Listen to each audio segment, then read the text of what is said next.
Whenever you get mad and you want to lash out on somebody and you want to do something that might not be the smartest thing to do, just write down how you feel. Don't do it. Just write down how you feel and read it back to yourself and see if you still feel that way. Since my daddy not in my life, either I'm not going to be in my kid's life because I don't know how to be a father and I don't want to deal with all of that, or, man, my daddy wasn't in my life, man, I don't want my kids to ever feel that way about me. And even just, I'm finna fight you to do you wrong. It is, I need to make sure that when we have a race war, you got my back. That's what that is. You gotta get out there. You get what I'm saying? And if you don't make the cut, then you fooled. That's survival. You know, when you get on the plane, they say, secure your mask on first. Because if you don't, how can you save the person next to you if you lost oxygen? You got to put your mask on first so you can help anybody else. If you ain't secured, how you gonna save anybody? Come on. You know? What's up, y'all? It's Visionary Price. Welcome to Visionary's Place. This is the only place you get this type of content. So make sure you like, comment, and subscribe. Tell a friend about us as well.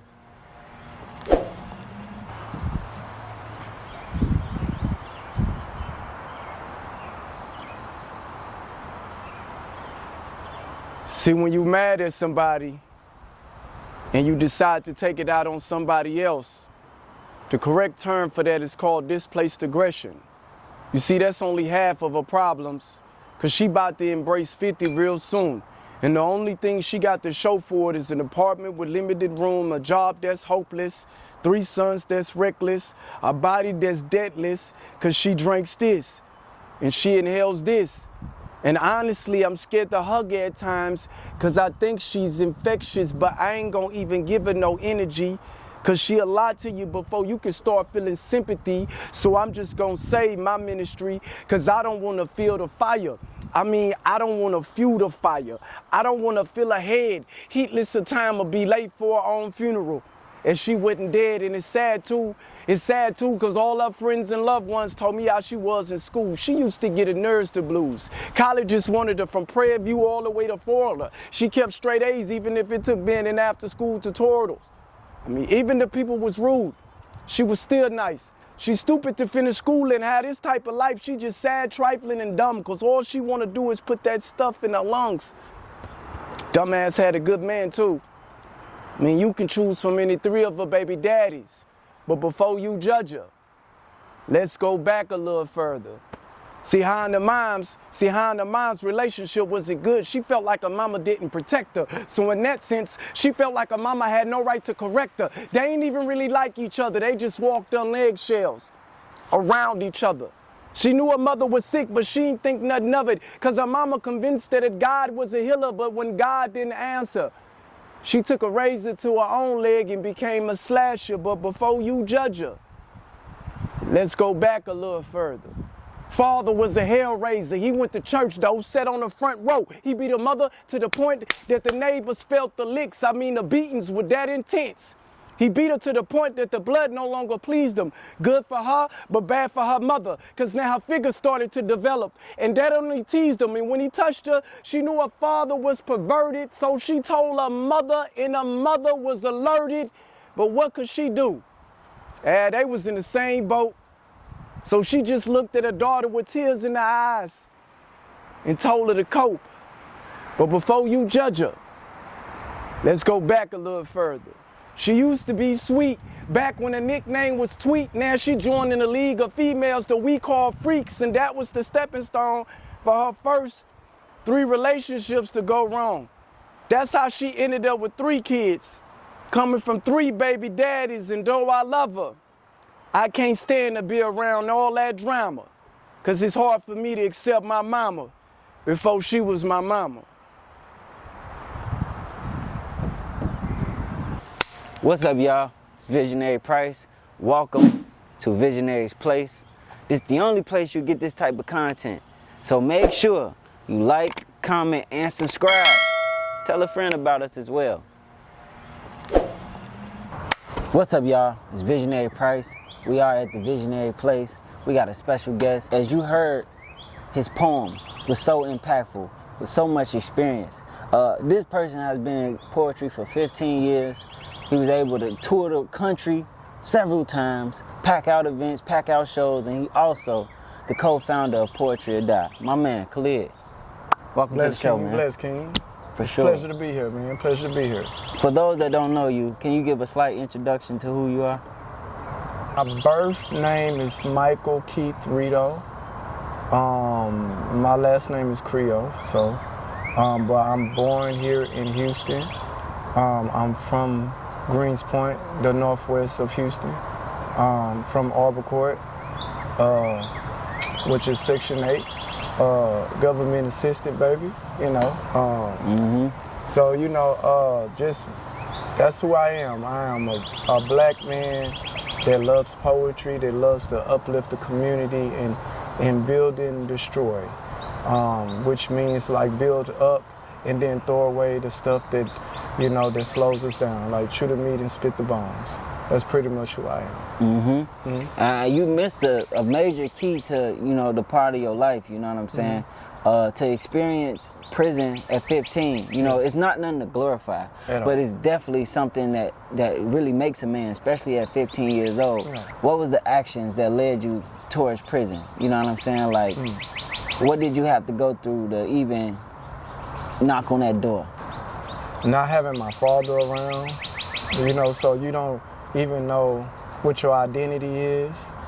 You know what I'm saying? Like, if you don't know who your father is, you don't know who you are. You know what I'm saying? So not having that, and then having the influence of the gang culture, you know, where I'm from, you know, which is Albuquerque. So just being influenced by that, I think those were the stepping stones to get me to prison. For somebody who grew up without a father, you know what I'm saying? What advice would you give them? I'm gonna say this too, you know, like my father wasn't in my life, and it's very, very, you know, it impacts you.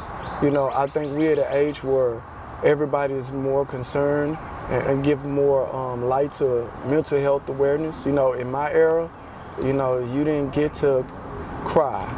You know, men don't cry, you know, and so the mental health thing was far, you know, fetched at that time for people. So to see that that's what we're yelling now, mental health awareness, you know, like I'm pretty sure every little black boy or any boy for that matter growing up without a father, it's a big blow, because, you know, that's your identity. That's your first example, you know. So not having my father, I'm pretty sure, you know, it done its number on me for as the mental, you know, damage that it may have done, you know. But in reverse though, you know, it's not that I don't know my father at all. Like, I met him when I was 12, but I was already influenced at that time.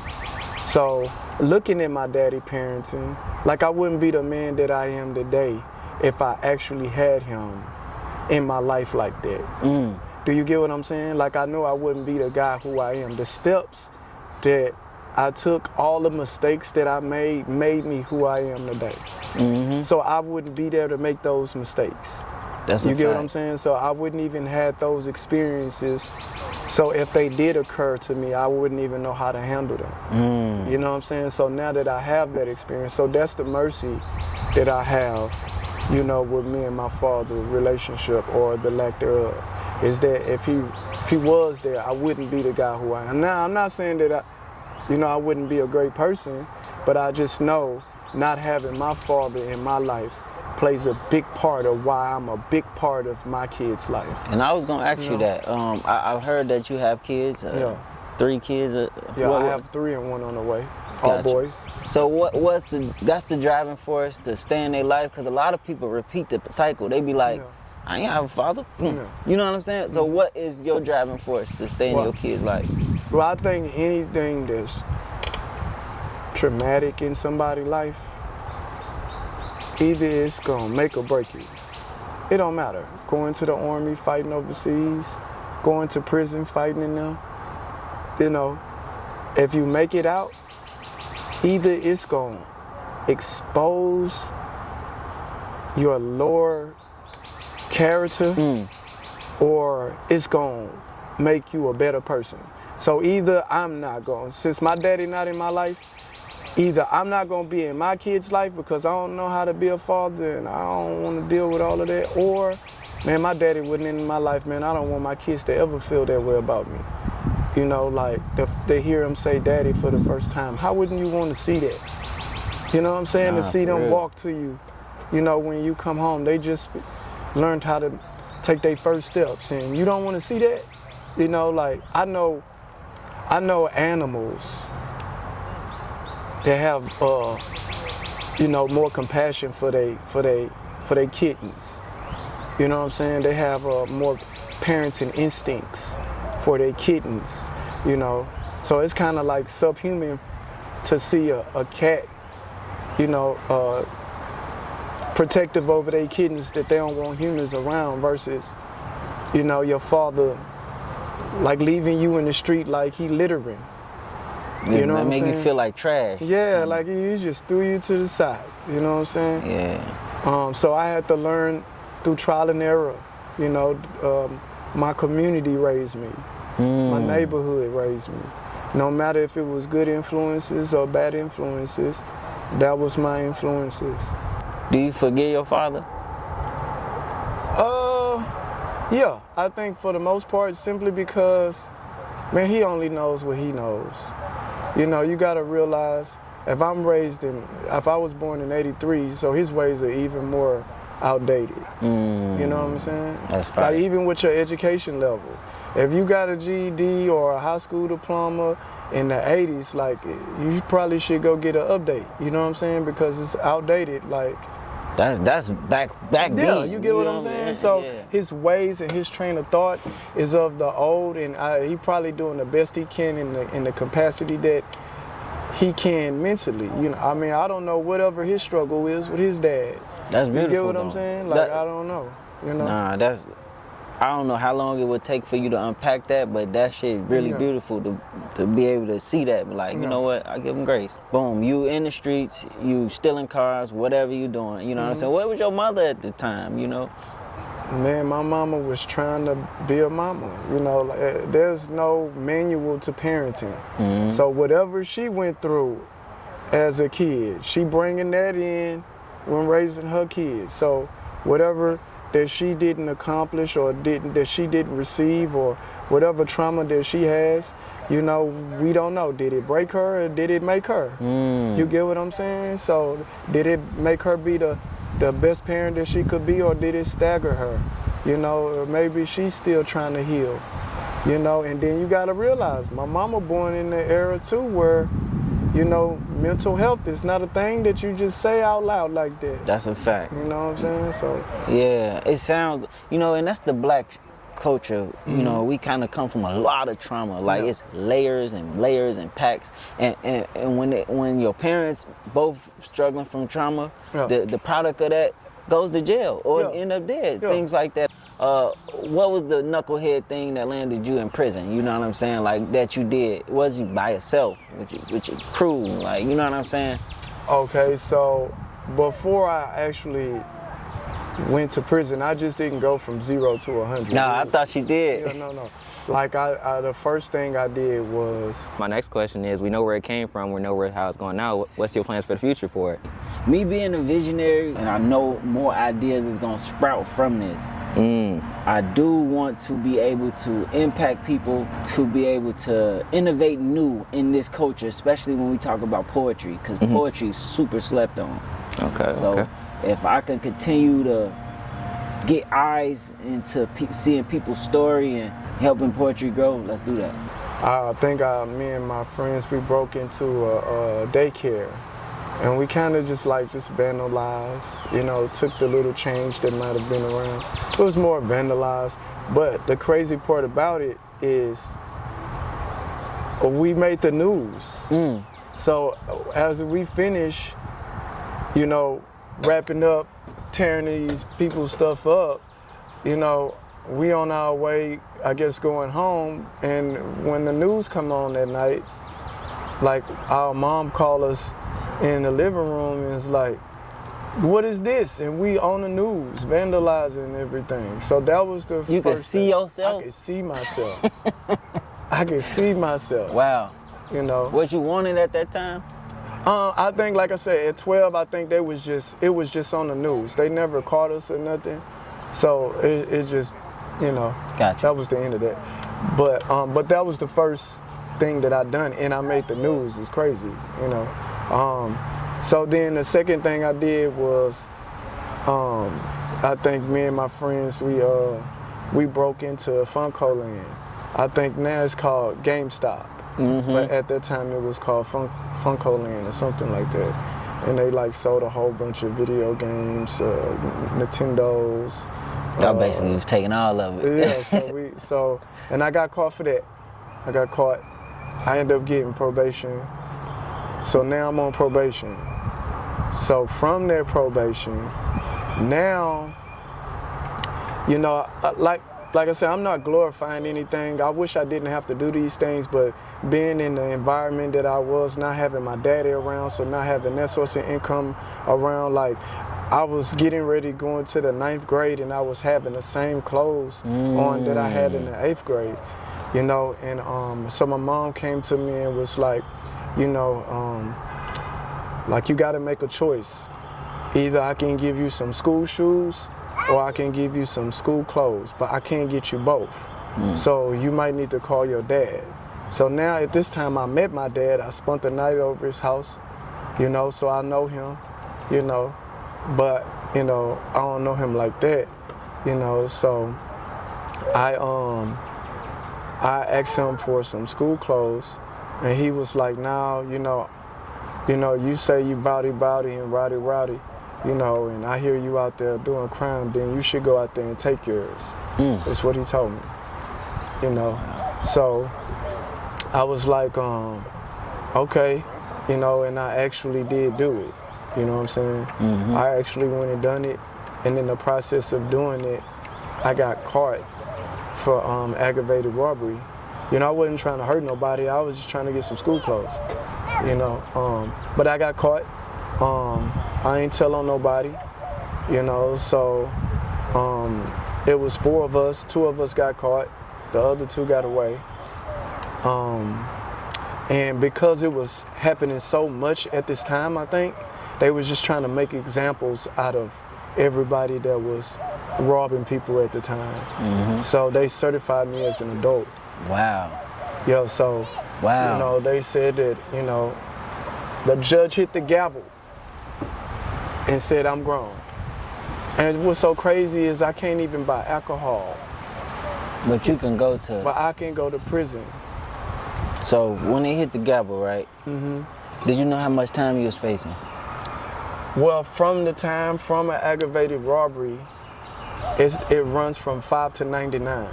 So I can get 5 years at the minimum, or I can get 99 years. Man, get up out of here. Yeah. So, you know, so then, you know, I couldn't afford a lawyer, so I have a court-appointed lawyer, you know, and then on top of that, you know, coming from Section 8, being in special education, you know, I really didn't understand what was going on. So as I walk in the courtroom, my mom tells me, son, those people on the left side are for you. Those people on the right side are against you. And that's all I understood. So, you know, as they talking grown-up talk, I don't understand what they're saying.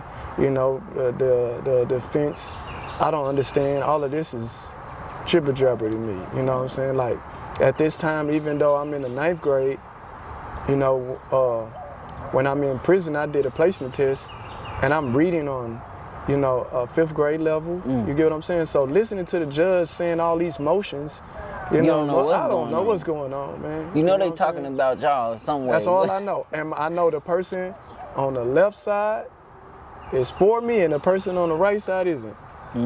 That's all I knew. And the person on the left side is a court-appointed lawyer. You know? So yeah, basically you didn't have nothing. Yeah. You know. So was y'all 2 together when y'all was fighting y'all case, or it was separate? No, it was separate. He stayed in juvenile, my co-partner. What? Yeah. Why did this? Was he older, or younger than you? Or? Well, I got, you know, like I said, you know, we didn't tell on each other. We got caught separately. You know, even though they called me immediately, they called him later on, like in the same day, but It was later, on. yeah, two separate. Yeah, two separate. Did you have a gun on you or something? Yeah, I had a gun on me. That's okay. You know, I had a gun on me, which I stole from, stealing from a car. It just so happened to be in a car. So now I got a gun. You know, it ain't got no bullets in it, but it's a gun. Gotcha. You know? So anyways, as me and my friends, we robbed a guy, which is somewhere on the southwest side, which at this time, the north and the south side don't get along. So I wasn't really supposed to be on that side, you know, so I don't know none about these streets. I'm from the north side. So I'm on the wrong side, so I get caught immediately. And then maybe like 15 minutes later, they catch my fall partner. Cool. And since neither one of us talked, you know, because I was the driver, they said that I was the mastermind.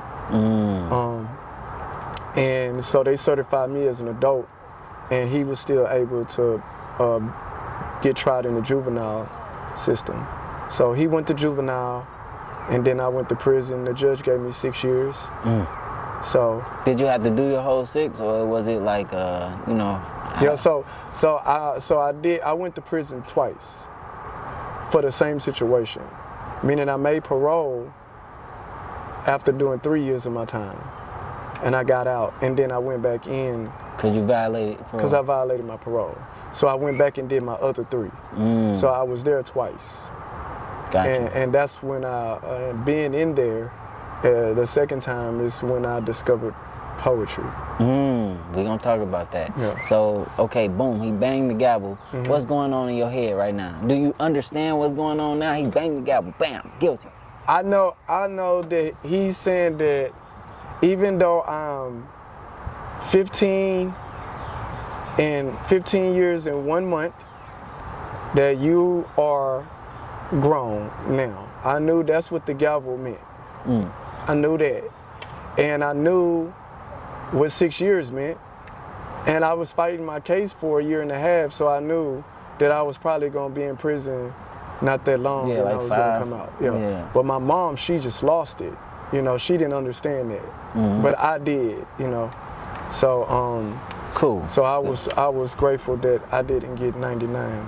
Cool. So for people that don't know, I'm familiar with the system a little bit. Jail and prison, what's the difference? Okay, jail is just where you go you can go there for tickets. It don't necessarily mean you're going in there for, you know, any major thing, you know, but you can be in there for a major thing, but that's just a holding place. Prison is where you're going because you are found guilty of a crime that's worthy of that severe, you know, to be there. So, you know, I'm in prison, you know, cellmates in there that's in there for murder, you know, and I gotta sleep comfortable around these guys. You know, I'm 15 years old and I'm taking showers with guys that's 40. You know what I'm saying? See, this the thing, right? You walking in prison for the first time. Can you tell us that story? Like, what are you thinking? What's going on in your head? You walking in prison for the first time at 15 years old. So I'm walking in prison the first time, and everything is like, wow. Like, I already been in the county, so I'm already, you know, fighting, you know, getting accustomed and adjust to jail.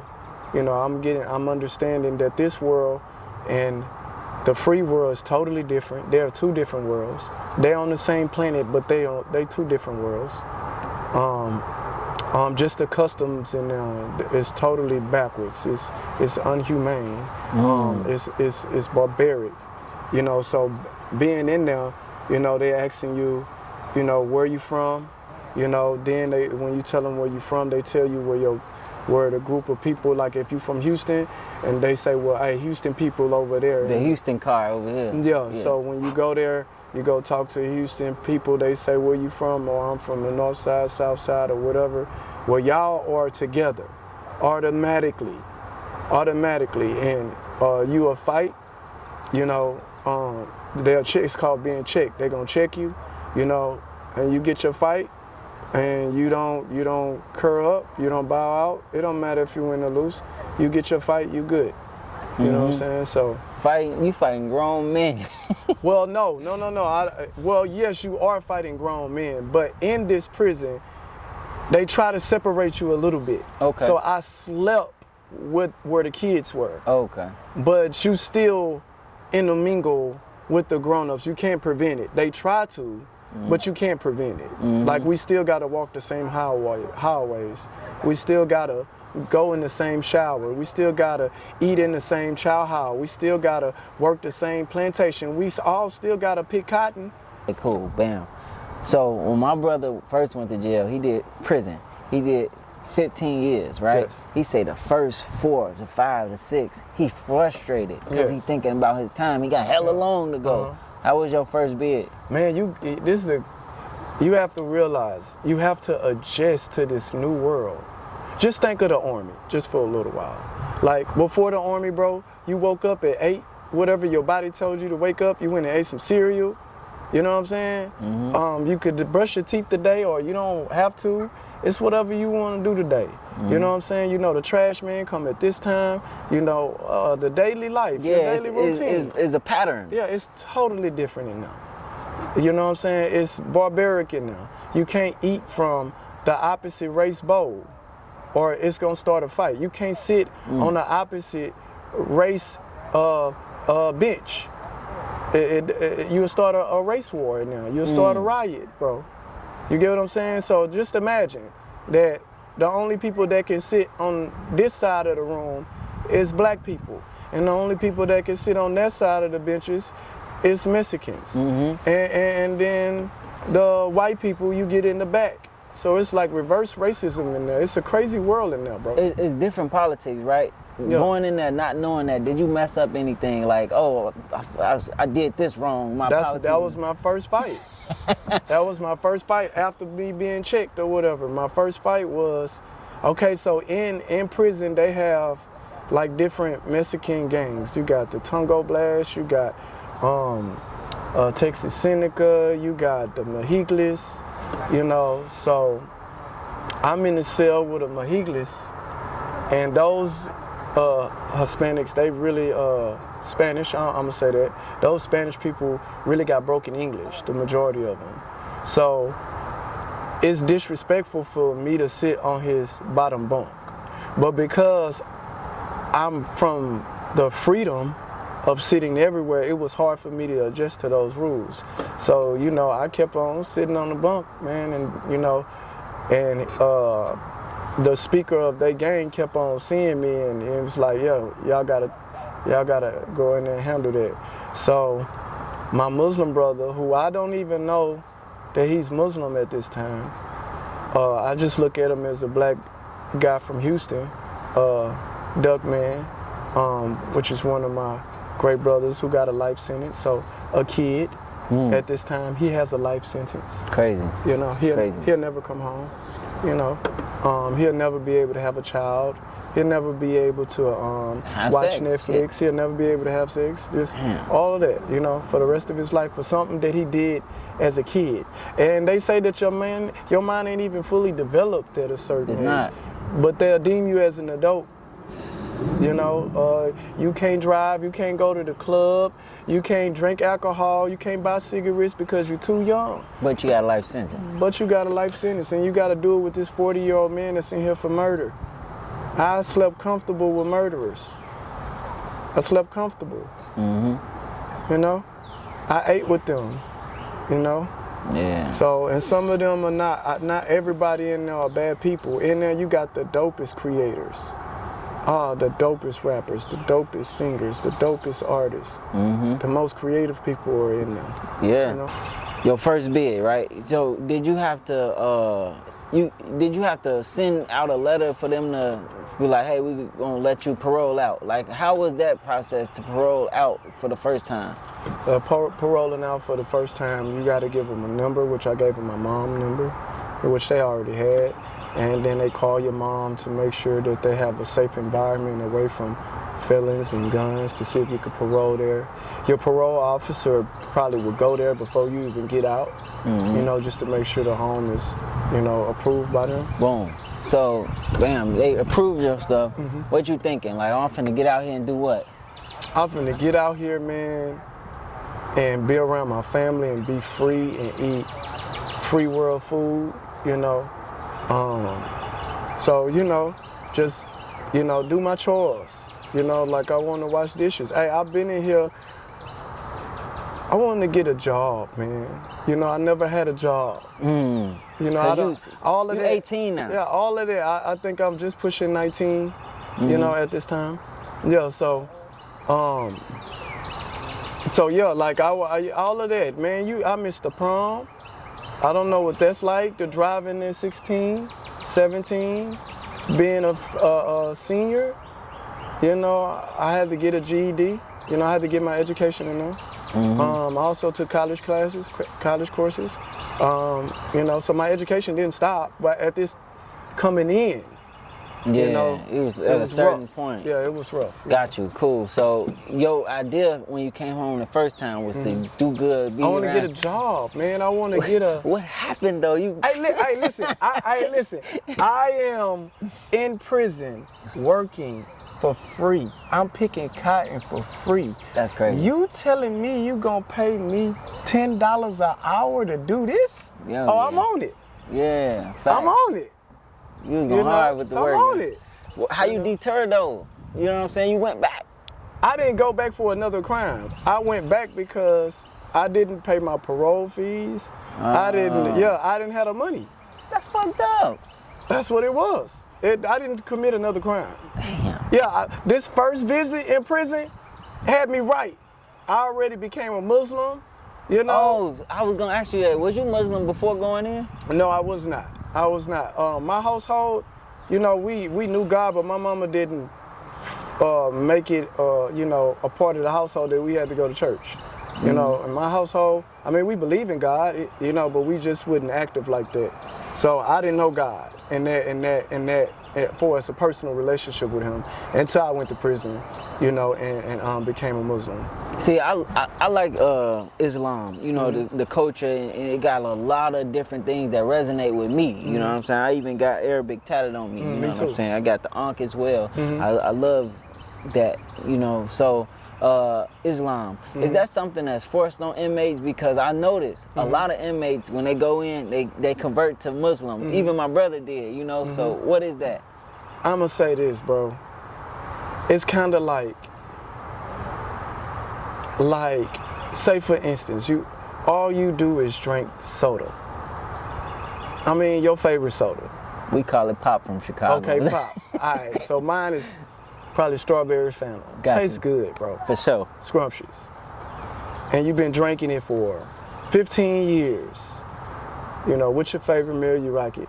And then, bro, you taste water for the very first time. That's how Islam is. That's why you see so many people. Because once you hear it and you say, wow, you get what I'm saying? Like, this is what, I was never taught this. And now this makes so much sense. This is more rational to me.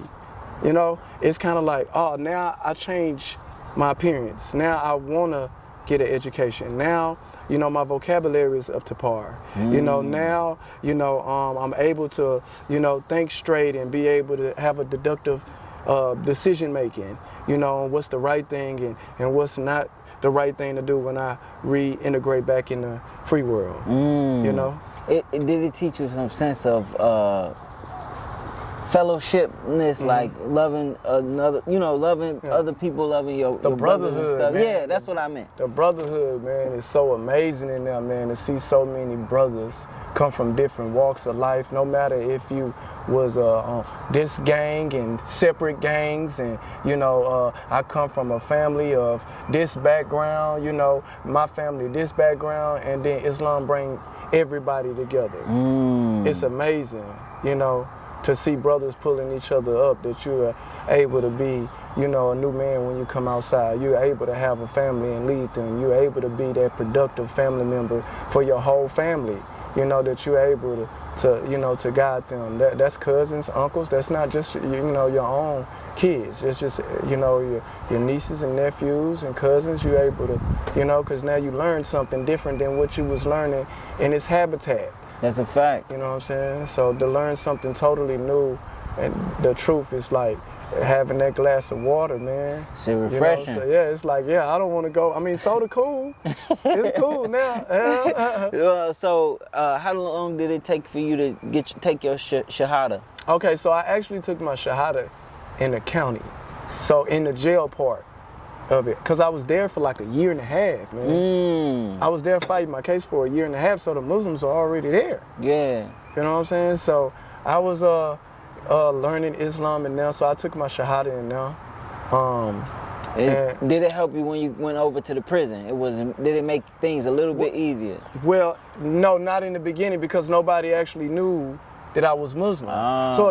So when I'm fighting the Mahiglis guy, the guy next door has to be my lookout, and he has to be black. So he has a mirror, and he's looking through my bars to see the fight, and then the Mexican guy on the left side of me is looking through the bars to make sure that everything goes right. Yeah. You know? So we in there fighting, but this is my Muslim brother, and we don't even know that yet. So now I had my 2 fights already to being checked. Then I'm fighting the Mahiglis.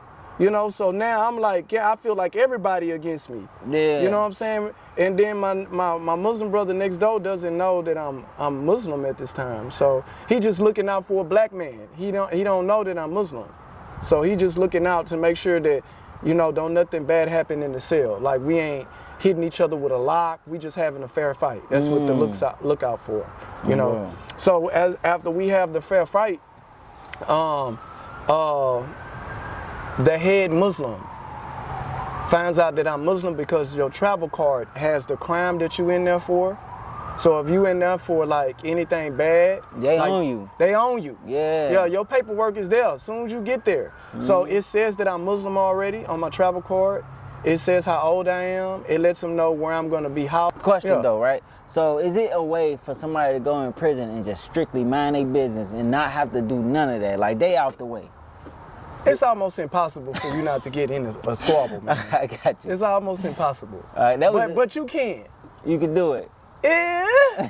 And you only slip through the cracks or something. You know what I'm saying? But everybody, yeah, because there's so many race wars in there, bro. You get what I'm saying? A lot of politics. Yeah, it's a lot. It's gonna happen, bro. Yeah. You know? So that's why everybody fight. It ain't even just I'm finna fight you to do you wrong. It is, I need to make sure that when we have a race war, you got my back. That's what that is. You got to get out there. You get what I'm saying? And if you don't make the cut, then you food, bro. And food, man, everybody do you greasy. You know what I'm saying? Yeah. Go wash the clothes. Man. You know what I'm saying? They crush them too. Yeah, so, but like I say, you go out there and you finish your fight, man. You good. Because like I said, it's gonna be a race war, bro. It's always, that ain't never not happening, bro.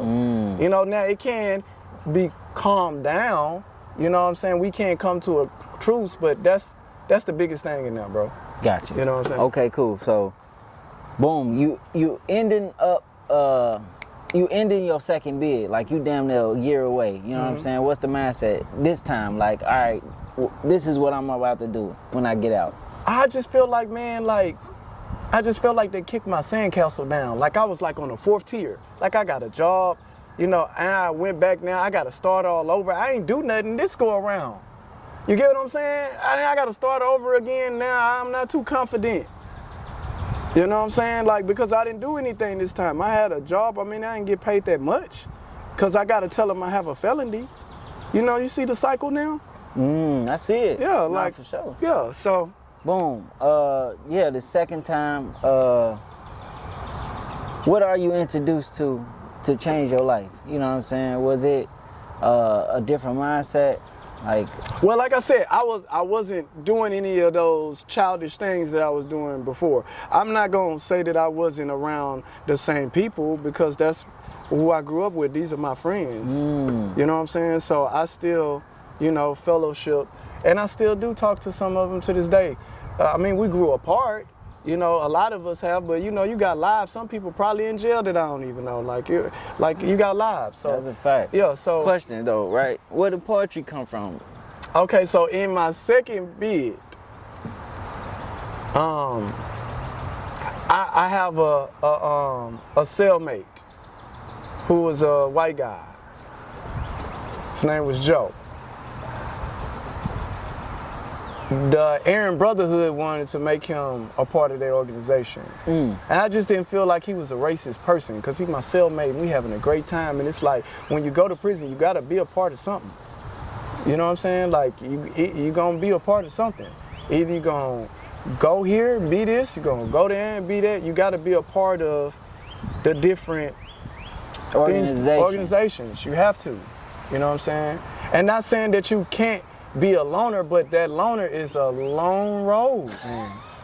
You know It's gonna be a tough time for you. You know what I'm saying? Got you. So you know, Boom.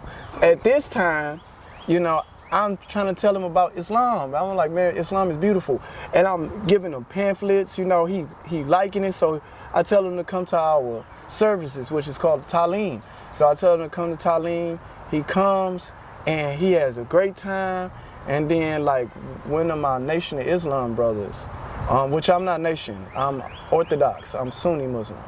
But I love all Muslims. So I didn't have a problem, you know, with him, you know, as a person. But like, the politics in there is that the Nation of Islam, They don't fuck with no one. well, no, you can't really teach our sermons. You know what I'm saying? Like, you could be a part, you could fellowship, we brothers.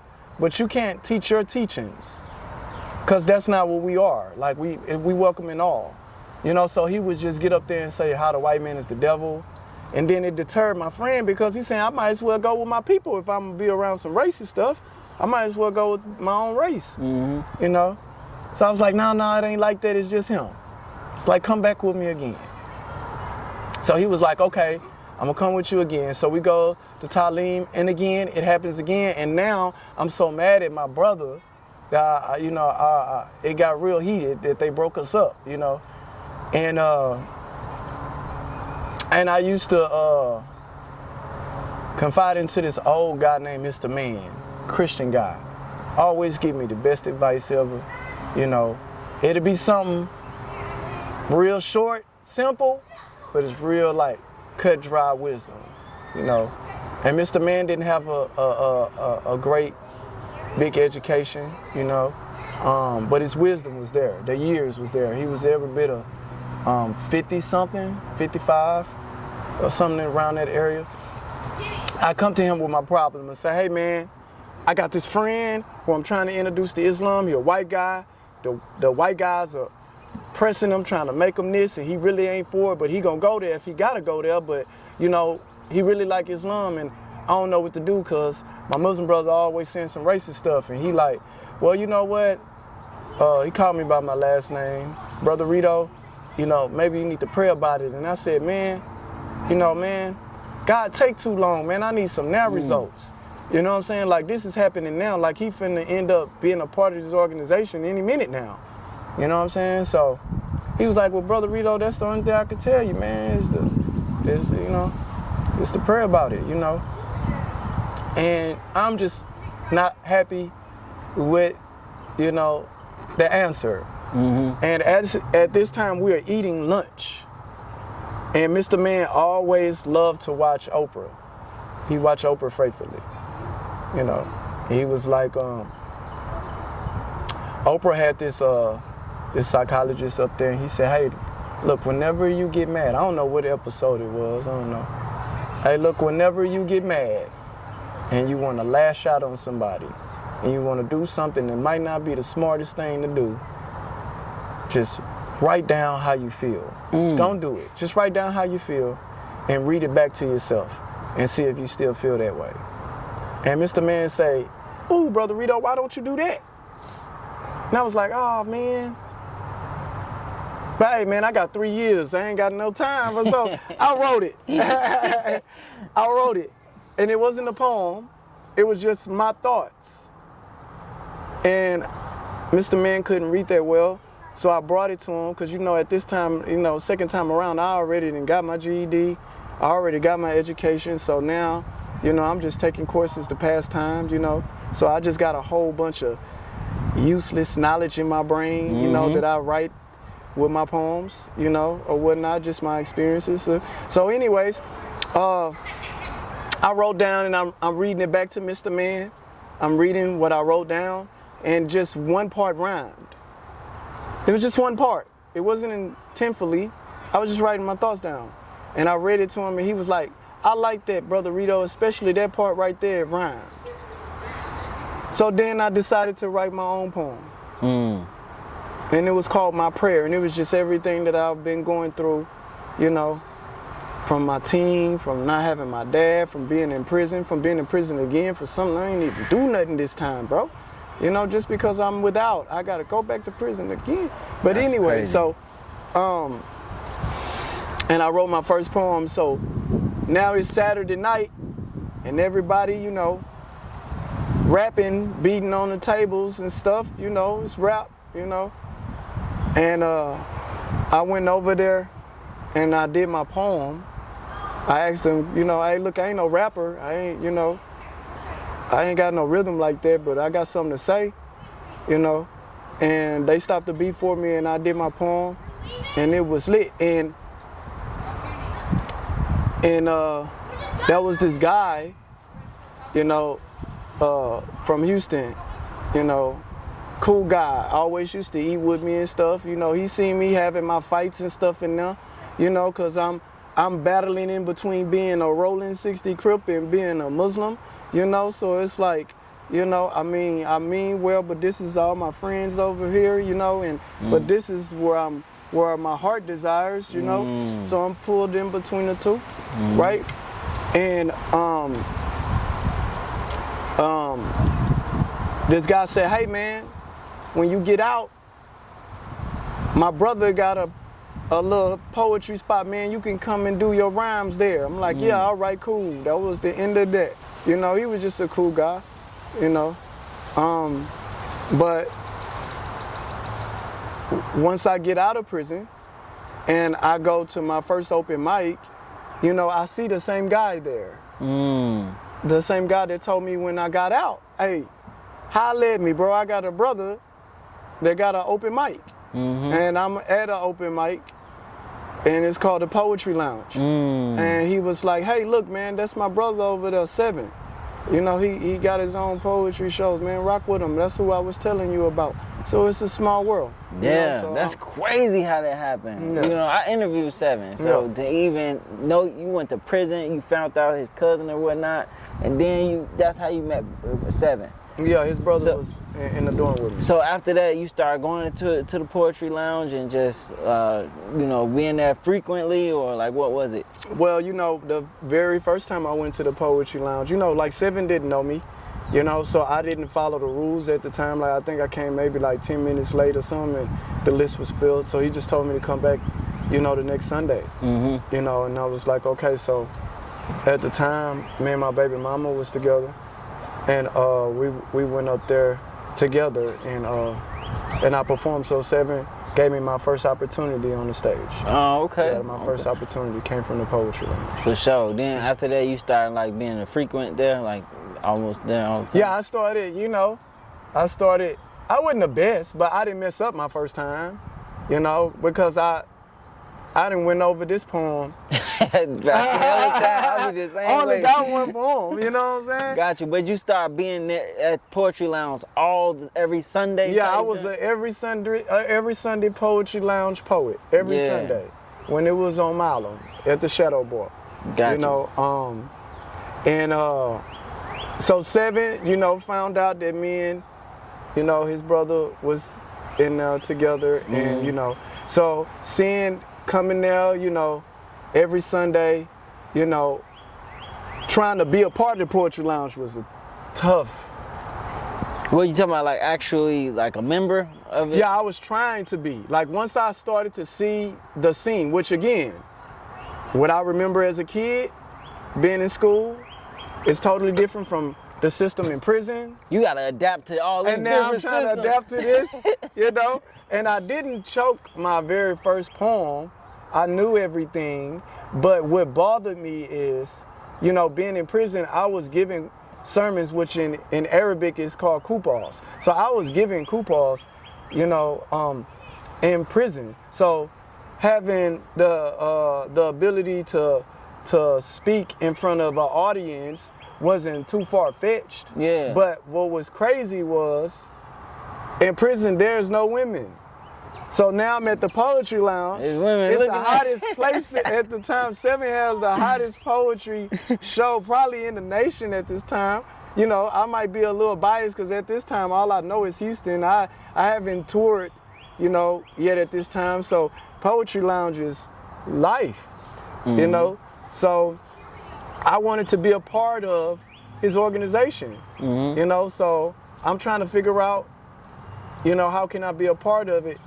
And man, he just would not let me in, bro. Yeah. You I know? mean, was it the point of like exclusivity he making, or is it like he just didn't want to let you in type? Because he got, like, you know what I'm saying? Was it exclusivity? Like, what was the reason you feel like you didn't become a member of that?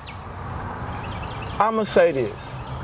Even currently, 7 always tell me, you know, I'm one of the nicest on the mic. So I can't say it's because I didn't lack the skill or the hunger, because I'm adapting, as you can see. You know what I'm saying? So it wasn't that. So I really don't understand. We always had a up and down relationship, you know what I'm saying? So I can't really say what his reasoning for it was. You know, all I know is it was a no for a long time. You know, and then once I did start making a name for myself, you know, and he accepted me a part of the Poetry Lounge, like I am a part of the structure of tonight.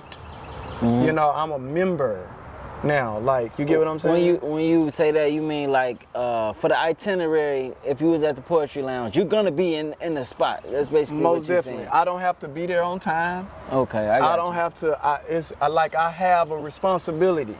Like at the end of the night, me and Joe P have to do 4 poems.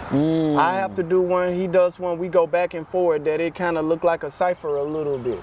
Gotcha. Like that was the end of the night. Gotcha. You know. So yeah, if I Yeah, wasn't there, my presence being missed, somebody gonna say, "What's going on? Where you at? Gotcha. You don't come out no more. What's the problem?" Yeah. So But at the same token, though, even though I have the responsibility, you know, to be there, you know, I'm also not getting treated like the other poets were at the time.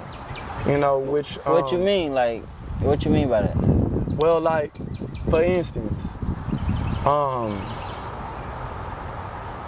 the 7 had a great team. You got Bar None, who is one of his frat brothers. Shout out to Bar None, very inspirational guy. You know, when I was a Poetry Lounge member, like, he always had great wisdom to tell me about poetry. He always gave me gigs, you know, when 7 didn't give me any gigs, you know. Like, so we always had something going on. If 7 didn't have anything to give to me, Bar None had something. If Bar None didn't, 7 did. And he would do that with his crew, which I admired that. You know what I'm saying? I adapted that, you know. I adopted that. I think that was a great idea to do that. So even though I was feeling a certain type of way, there was poets that wasn't a part of the team that got less than that. You get what I'm saying? So at this time, it wasn't a lot of Houston features. It was just really out-of-towners. You know, so now I think Houston artists are getting more features now. So that's good. You know, yeah, but at this time, it was hard to get a feature. You know, just a few. You had to be a selective few to feature at the Poetry Lounge. You know, so now at this time, you know, I'm a part of it, but It's okay. It sounds like You a part of it, but it's with a long arm. It's with a long arm. The arm is so long that I worked 4/7 for 2 years and I only got paid once for the Poetry Lounge. I'm not talking about the gigs that he passed to me and bought none passed to me. I'm saying being here every Sunday. That's 52 Sundays in a year. Yeah, that's 104 Sundays if I'm there 2 years. I'm gonna play devil's advocate. What if he felt like, I mean, you performing, we only making this amount of money on the door, you know what I'm saying? Like, what was you expecting to get? Okay, so that's fair. Well, at this time, Joe P was being paid for being an intermission guy. So he not even doing nothing but just hyping up the crowd. He getting paid for that. Yeah. Nikki hosting, she getting paid for that. DJ Superstar, she getting paid for DJing. But none be getting paid. The door girl, Kim, that's holding the door, she's getting paid. I'm the only one that's not being paid. Okay, cool. So if you feel like, well, Khalid, you asked to be on. I picked them. You asked to be on. So I feel like maybe you're an intern. You shouldn't be getting paid. Okay, cool. So I come up with my Poetry or Die shirts to sell, and then now I have to pay him to sell my shirts inside of the Poetry Lounge. So now I feel like not only do you don't want to pay me, but when I come up with a way to make some money, I have to pay you a percentage of what I make that day. So all of these different things that I have experienced through my poetry experience, the things that I liked, I adopted. The things that I felt like I was mistreated on, I flipped it. So now in Poetry or Die, when you selling your merchandise, you take all of it home. I got poets now that made $1,300 just off of their merchandise alone. And so, you know, Seven was against the idea of having a closed open list, selling tickets, you know, and even the poet not having all of the merchandise that they sold, the profit of the merchandise that they sold. And, you know, but at the same token though, Seven is always giving me the best advice.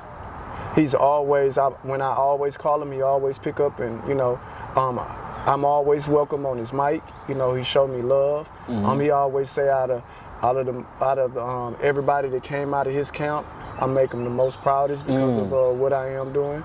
And it's always love. I always talk to him all the time. Yeah. You know, I haven't got him on now one of my shows yet. You know, so it will be Seven nice. come through, man. Come through. You know what I'm saying? For sure. That just comes with life, though. You know, you have relationships. Yeah. Sometimes we fall out. You know, I still love you. You feel me? Yeah. No, he like everything with me and him is good. You know what I'm saying? So you know, it ain't that we talk all the time. It's always love. It was at that time that y'all was. At that time, you know that he calls it growing pains. That's the words that Seven calls it. That's cool. Growing pains, you know. So, but those growing pains, those adversities is the reason why Poetry or Die is here today. You get what I'm saying? We do sell tickets. We do have a closed open list. We do give the poets all of the commission off of the merchandise, you know, that they sell. You know, we do build a platform, you know, a mega platform for the artists. You have Seven, the Poetry Lounge empire is amazing. It's thriving.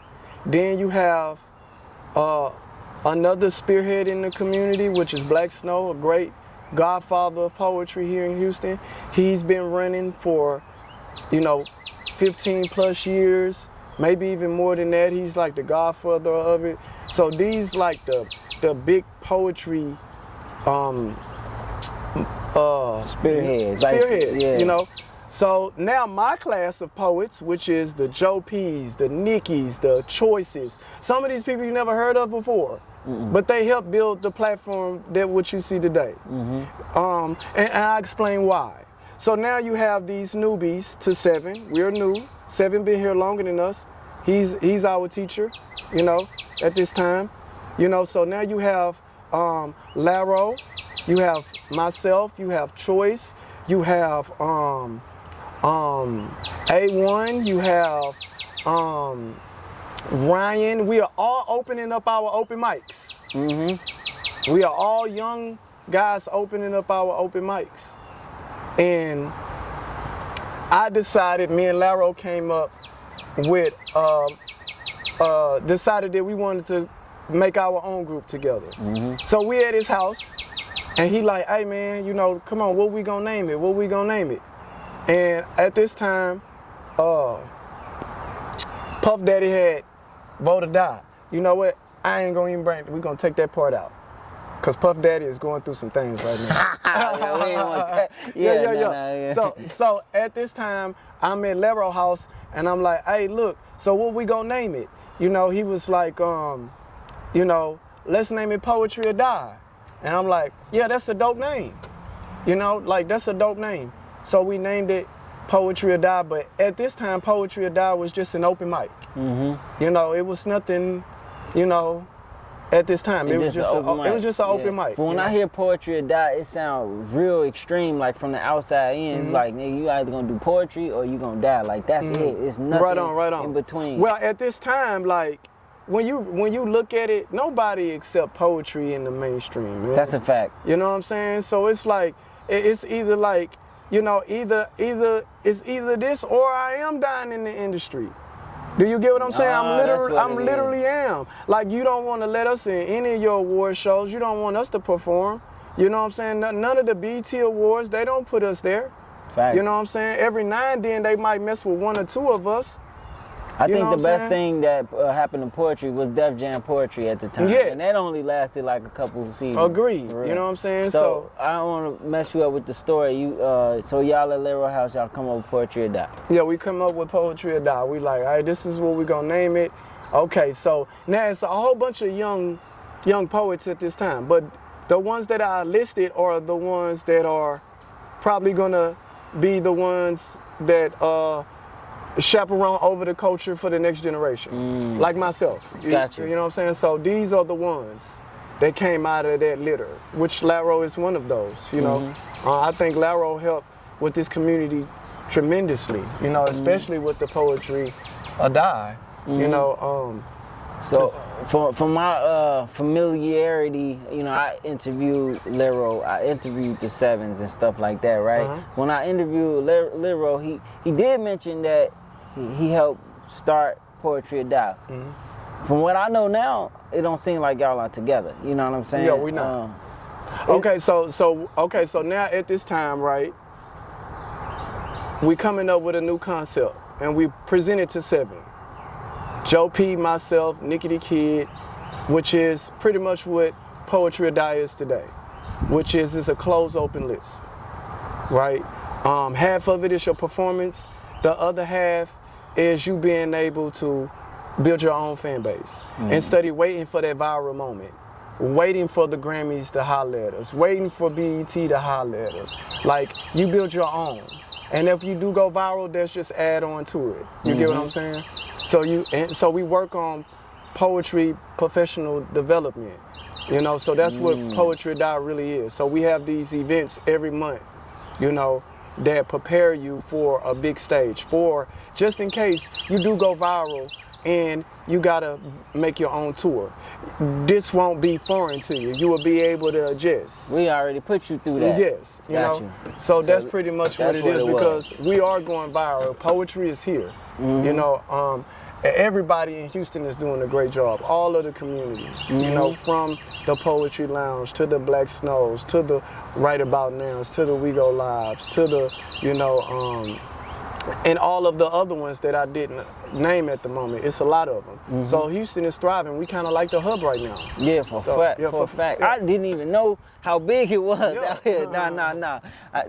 That's what I'm trying to understand, like, why it doesn't get as much of a broadcast as rapping, all these other things. Like, poetry is big, seriously, especially out here. Yes. You know what I'm saying? But that's another story for another day. We're definitely going to talk about that on the next time. Poetry or Die is thriving, it's doing good. Y'all throwing events at this time, or y'all just strictly... No, so at this time, I'm talking to Seven to actually come up with the concept. He does not want to do it, all right? So I don't have the support of the elders at the time, okay? None of them believed in the idea at the time. So that's one part that's happening simultaneously with me and Laro also already having Poetry or Die, and I want to leave away from the open mic concept. Now, at this time, you got to realize my brother Laro, you know, he's a man of many hats. Like, he has been a poet, he's been a rapper, he's been an artist, he has been a photographer, he's been a painter, he's been a video editor. My brother, the name was MC Laro, Black Prince, Laro the Magnificent. He's a multiple talented person. So that was the reason why me and him really kind of like went our separate ways on top of whatever argument we was having at that time. It was that he was a man of many hats and I needed a business partner to push Poetry or Die to what we are today. You know, and I just couldn't get that from him at the time. With whatever that was going on with me and him at the time. You get what I'm saying? But that was the real cushion of it, which now, you know, that we are doing tickets now at this time. And now, you know, we are selling merchandise and the poets is able to take all of their earnings, you know, that they make on top of the money that they made from their commission on the tickets. They get all of those things. And the business partner that I have to help me come up with this concept is Scott Free. Okay, so hold on, so bam, right, so y'all came up with a way to make money, to keep more rather than giving it to whoever it was, right? Yeah, because you got to realize it. When people say, hey, look, I don't want to do the concept and sell tickets. I don't want to do that. I don't want to do that. I want to do open mic. I don't want nobody to make no money off of me or whatever that may be. And I'm like, okay, when you walk in that open mic, to turn these lights on, it costs. That's a fact. And you helped pay this bill by your performance that's bringing in that audience, that alcohol that they're buying, the food that they're buying. Somebody making some money off of you. That's a fact. That's a fact. Right. So when it came for the idea for you to make the tickets, you was asking Laro like, hey, let's do the tickets. No, me and Laro was already done. Me and Laro stopped doing the open mic. Oh, okay. Yeah, we stopped doing the open mic era for as business. Got you. You know, when I had an open mic, you know, then yes. We had an open mic together at the Secret Word. It held all but 50 people. It's on Dowling, which now is called Emancipation now. But it was on Dowling at the time. It's a little room. So we did business there. And then after the open mic, that's when you got Scott Free. Yeah, you got to realize that's time though. It just ain't happening the next day. That's some years. That's at least a year plus. Got you. You know? So in that, you know, me and Laro not business partners, but he make videos for me. He might make a flyer for me. We still fellowshipping. You know, me and Scott Free end up just falling into coming up with let's physically print out tickets. Let's physically have tables for people to set their merchandise up at and give them all of their money from it. You know, let's physically do that. Gotcha. How did that look for poetry though? How did that look? Oh, that very first show was crazy. Oh, it was crazy. The very first show we sold out. The concept was done then. It probably had maybe 125 people there. You know, but you got to realize now the concept of the open mic changed, because you got to realize that ticket concept changed the whole game here in poetry. You got to realize now to get in the poetry lounge at this time is $10. You get what I'm saying? Which that $10 go to whomever the spearhead is. You don't get any of that. But I appreciate your services, you know? So you don't get any of that. So now you selling tickets and now you making money off of that. You making, you know, your commission.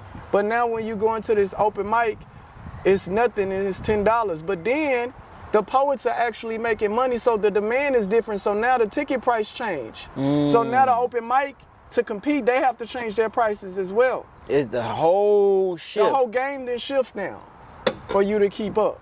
You know, which now it gives the poet the opportunity to take responsibility for their own art.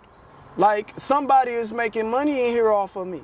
And maybe you're not on that right now, and you just want to be the dopest, illest poet at the time, or maybe you just going for the mental release or whatever that is. But somebody is still making a profit off of your prophecy on stage. You know? Yeah. So got you. So now me and Laro is still, he's making the videos for the concept. It's just not on the business side. It's just not on the business side. Got you. You know what I'm saying? So, I was doing business with Scott Free at this time. So me and Scott Free came up with Food for Thought. And so at this time, now we selling tickets, right? So the poet is making money off of that. And I'm teaching you how to make your own merchandise to sell. Now you got, you can make your own shirts. We teaching you how to do that at this time. You know, CDs was at this time, so we teaching you how to make CDs and all of those things. Y'all making money. Yeah, we was doing it. We was doing it. This was this generation at this time. You know, we was a wild bunch. We came out swinging. Yeah, man, you gotta make that money. We organized. We having meetings now. Oh shit. Yeah, so all the poets come together. We having meetings. We giving the tickets out. We're talking about what we need from people. You know, at this time we wasn't just that professionally developed at the time, because me and Scott Free just learning ourselves. You know, so now when dealing with me and Scott Free, the relationship is fine at this time. Me and him came up with a beautiful concept. Like, we have this venue that's beautiful. It holds a lot of people.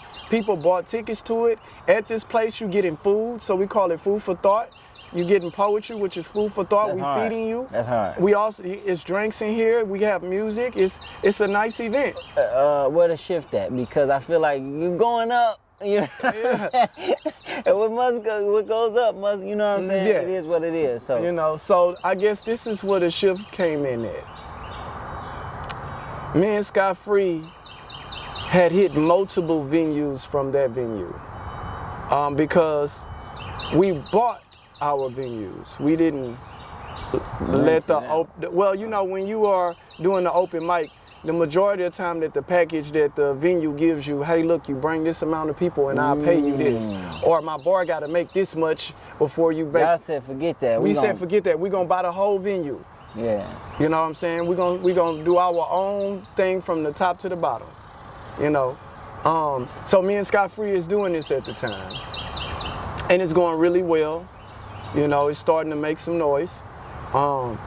And we hopping from venue to venue. Some other venues, because the venues wasn't up to par, some of them we outgrew, okay?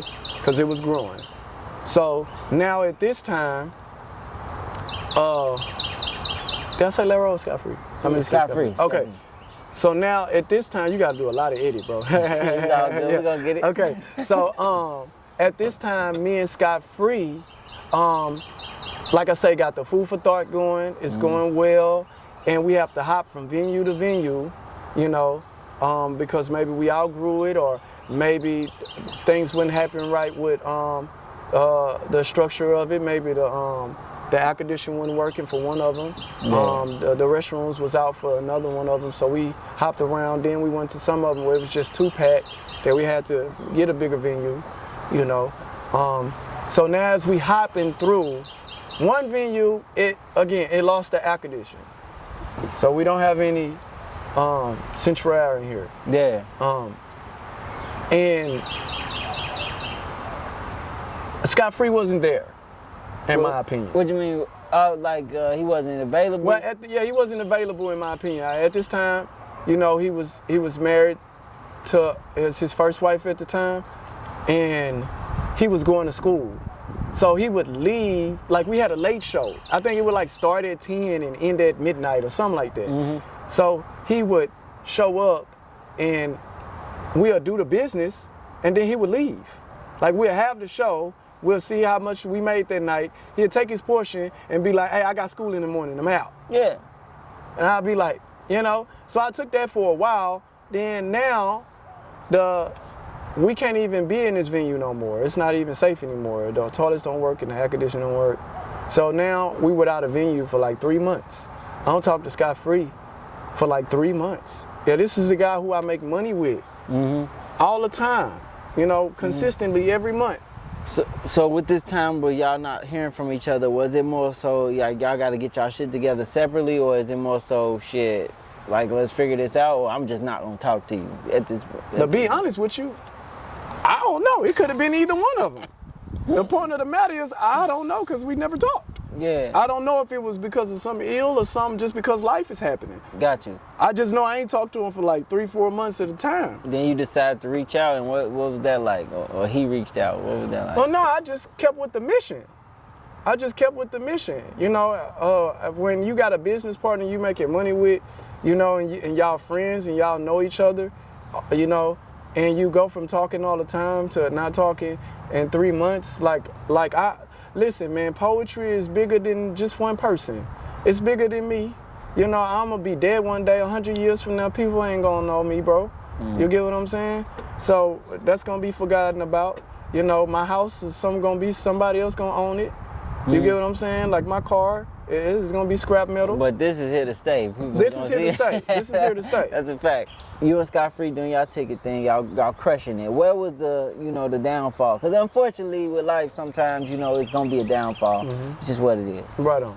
I think how it happened, so now we lost the venue, you know, and I haven't talked to him in at least 3-4 months, you know, so me and my Muslim brother at this time, you know, I met this guy named Carlos Wallace, who was a blessing and a curse to the poetry scene in Houston.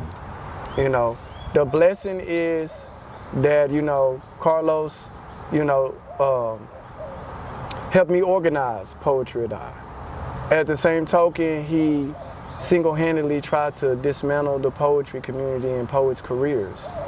You know, deep. Yeah, like, you know, that's just, you know, his MO, man, is the power, you know, to be able to cut on and cut off somebody's dream, you know. I'm not gonna lie, when you say that, you know, you gotta kind of like have some, not proof or evidence, but yeah, you can't just, it's like calling somebody a snitch, you know what I'm saying? You gotta kind of, you can't just say that. well, I'm gonna say this. I'm gonna be honest. I'm gonna say this. There's numerous of people you can interview and tell you about their story with Carlos. It's not just me. You should ask Scott Free about Carlos. It's the best one to ask. You know. So anyways, that's deep. Okay, I got you. Go ahead. So now you get him on board. So now I get Carlos on board. Carlos has the Houston Improv. Houston Improv, the improv period is nationwide for the comedy.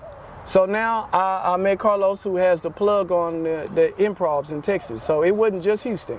We was hitting Dallas, we was hitting Austin, we was hitting different places where they had touring. Yeah, in that concept, yeah. Even though it wasn't presented that way, but yes, we were trying to move in that direction at the time. So at this time, I haven't talked to Scott Free in about 3 months. So me and my Muslim brother meet Carlos. Carlos say, hey, it holds 500 people, can you sell it? I'm like, most definitely. You know, most definitely I can handle 500. Could I? I don't know. I'm gonna tell him that. Yeah. You know, so I came up with, okay, so what we gonna do? We got this show called The Queens of the Mic. It's an all-woman lineup. It's been going for 15 years strong now. You know, even when I had an open mic, I did this concept, which is an all-woman lineup. I just love to see the woman, you know, woman power, the unity, you know, the sisterhood. It's super dope. For sure. So it's like the biggest poetry show that I have now. So I decided to do The Queens of the Mic. And that show sold out in 2 weeks. 2 weeks, 500 tickets. 500 tickets. In 2 weeks. Come on, so now that I put the show together, I put the whole production together. I ain't talked to Scott Free. I put the whole production together. Do you hear me? I got the poets. I got the venue paid for. I got the business done deal. I got all of these things done. No scot-free. And no scot-free. Okay? He went scot-free. Yeah. He That's crazy. literally went scot-free. I don't even know you like that. That was crazy. Go ahead, though. So now, you know, now that he got away scot-free, he tried to re-enter. He comes inside of the show and was like, man, that was a good show. You know what I'm saying? I'm like, yeah, man, the women killed it tonight. And he was like, but what my cut? And I'm like, your cut of what? You know what I'm saying?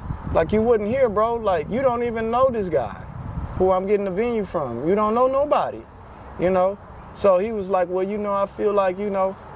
And I was like, well, at the same token, I appreciate, you know, you sitting down coming up with the idea. So even though you kind of ghost me, you know, and I had to find a way to survive, you get what I'm saying? You kind of ghost me, you know, let me see what I can do. So I go holler at Carlos and I was like, hey, look, Los, you know I made the business deal with you, but this was actually my business partner.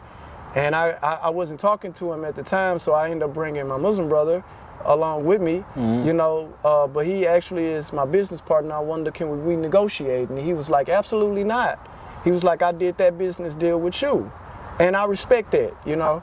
So I was like, well, can we at least give him $10 a ticket? And that's where the $10 a ticket concept came from with us, you know. And he was like, absolutely. So I gave the next show we had, I want to say it was the Kings of the Mic. And I gave Scott Free 100 tickets and he sold all 100 of them. He made like $1,000 that night off of poetry.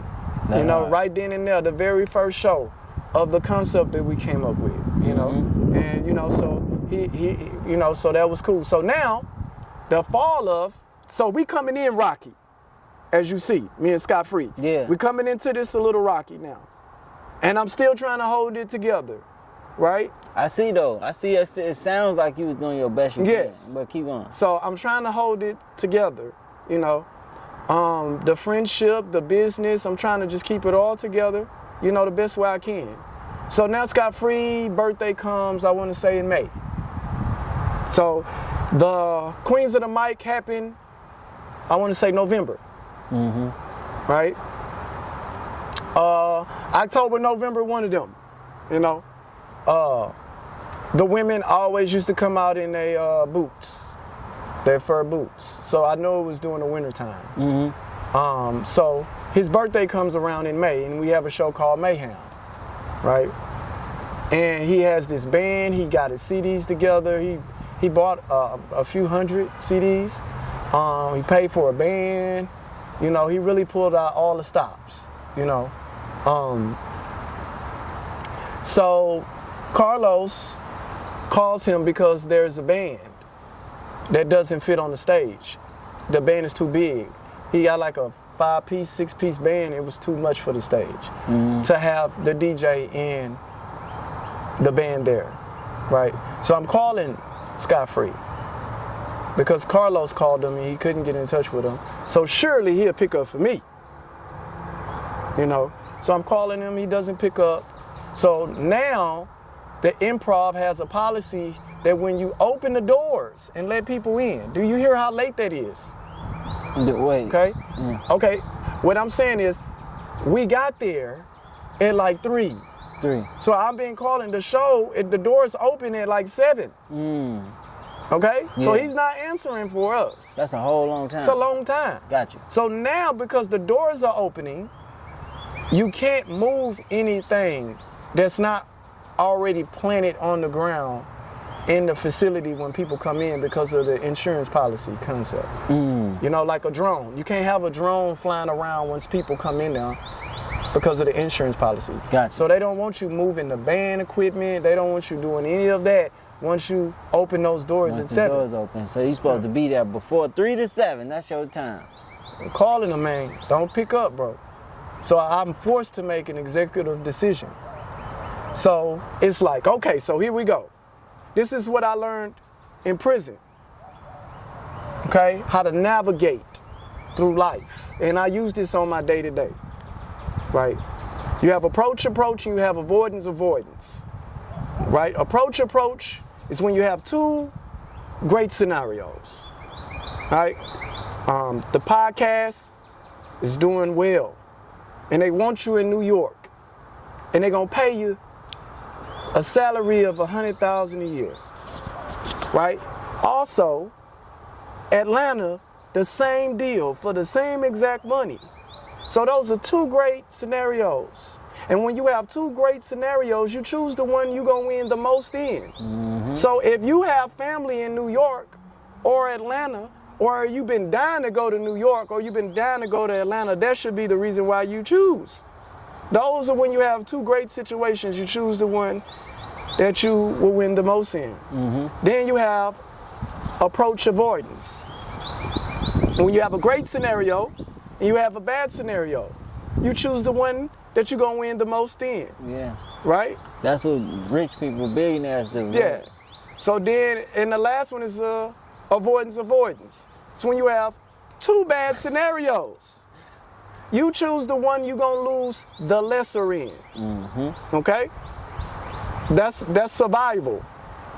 You know, when you get on the plane, they say secure your mask on first. Because if you don't, how can you save the person next to you if you lost oxygen? You got to put your mask on first so you can help anybody else. If you ain't secured, how you gonna save anybody? Come on. You know, so you got to put your mask on first to save people. So, I'm in avoidance. Okay? If I keep the band, then Scott Free has the band, and he will have a glorious night. He has in his mind that he's gonna sell all of 200 CDs, 300 CDs that he bought, 5, I don't know how many it was, I ain't trying to downplay it, but whatever it is, this band is gonna help him sell all of that in his mind, right? And I don't wanna hinder that. Also, the flip side of it is that I have a DJ that brings up poets and brings them down. So it's like, who do you choose? Do you choose the band for one person, or do you choose the DJ for the whole everybody for the night, which is 17 poets? So you couldn't do both of them? I couldn't do both of them. Okay, I got you. It's not enough room on the stage. Damn, that's tough. Because it sounds like the DJ is more needed at the time because he bringing up all the people. He bringing up everybody. And the band is it's only just there for you. And you're going to only be up there for 30 minutes at the most. You're going to do, what, 4 or 5 poems? You got 17 poets. They got to come up tonight on no music. They got to come down tonight off the stage with no music. So what do I choose when I'm in a bad situation? I choose the one I'm going to lose the lesser in. So I would rather have to explain to Scott Free, hey, bro, the reason why I done this is because I haven't talked to you in this many hours. Let's not forget that. If you would have picked up, maybe I could have made something different happen. Maybe I could have left 4 or 5. I don't know. But you not picking up is very vital. Showing accountability in there. Right? Yeah. So now that took place, he's mad at me for that. He come walking in, you know, furious. Oh, why the band ain't here? The band this and that. And I'm like, hey, bro, I had to make a decision. So he didn't do well that night. His energy all off. He didn't sell as much as he planned to sell. And he didn't sell as much as he planned to sell. And now me and him actually at this time and moment have a problem. It's beef now. Yes. This is where the problem begins. So now Scott Free went from selling 100 tickets to only doing the requirement, which is like 15, I think at the time, 20. Yeah, because he's falling back. Yeah, he's falling back. Yeah. You know, I respect it, but it's like, man, I'm doing everything I can to hold this down, bro. You get what I'm saying? You know, this thing bigger than me and you, bro. We at 500 now, bro. This went from an open mic concept to now we have 500 people demanding to see us now. They paid good money in advance, not the day of. They planned this out a month ago, you know, and we got to give them the best of us tonight. You know what I'm saying? Like, that's what they pay for. As an artist, that's your responsibility. You know, is to see out what you done, you know. So he starts to fall back till he eventually fall back completely. Eventually he falls back completely and he leaves. You know. So was it like bad words being said or anything like that, or just like, all right, it was whatever, I'll cut it off? I think he was more hurt than anything. We had a discussion, but it wasn't no, you know, hostile. You know, he was, you know, I was in a position and he was in a position. And I'm doing the best I can to make us not be in the position. I'm trying to please everybody. You know, when you're not even giving me the opportunity to do that because you didn't pick up the phone. You know, that like I say, that's a big part of it, you know. So now, scot-free, he leaves. He leaves Poetry or Die. You know, scot-free, you know, he's starting to fall back, you know, till he falls back completely, you know, and he falls back for a few years, you know. So we at the Improv now for like 6 of them things. Sold out show, sold out show, sold out show every month. You and Carlos? Me and Carlos. We building the Houston community. It's growing. Oh man, it's growing. You know, we don't need. We got enough to make our own Grammys in here. We got enough to do. We got enough people in here to do our own award show. Question: at this time, is it Juan's? Is it? At this time, Wine is not here. No, right about now it's not here. We go live. We go live. It's not here. You know, I think at this time, you know, like, you know, dealing with the Laro situation, like just clearing up any rumors, because I've been hearing a lot of rumors. Just clearing up the rumors of like I stole Poetry or Die, you know, from him or whatnot. Like at this time, there is no, you know, right about now, there's no any of that. Like Laro has came up with so many poetry groups since Poetry or Die. He has came up with Just Poetry. He has came up with Poetry, Passion and Purpose. He has came up with different groups, you know, that probably didn't do as well, you know. But like I say, my brother's a great creator. He's a great creator, man. What is the thing you wanted to clear up with whatever that was with y'all? Or is it... Well, just saying that I took anything from him. You know, we already did that. My bad. No, you good. Gotcha. So yeah, just edit that part out. But anyways, now, so dealing with, should I turn like this or turn back that way? This way is good, like right here, yeah. Cause you kind of like angled that, yeah, but right still in here. So talking about, so now scot-free has taken a step all the way back from me and Carlos at the Improv. He go do his own thing. I don't see him for like 6 years or whatever. Damn. The tree just fell away and good. All right, I didn't see him for like 6 years, 6 or 7 years, just every month, growing, exercising that muscle, you know. About to have our own award show, like we doing our poetry. Hey, we stumping, man. You know. So at this time, we go live is not in existence. At this time, right about now, it's not in existence.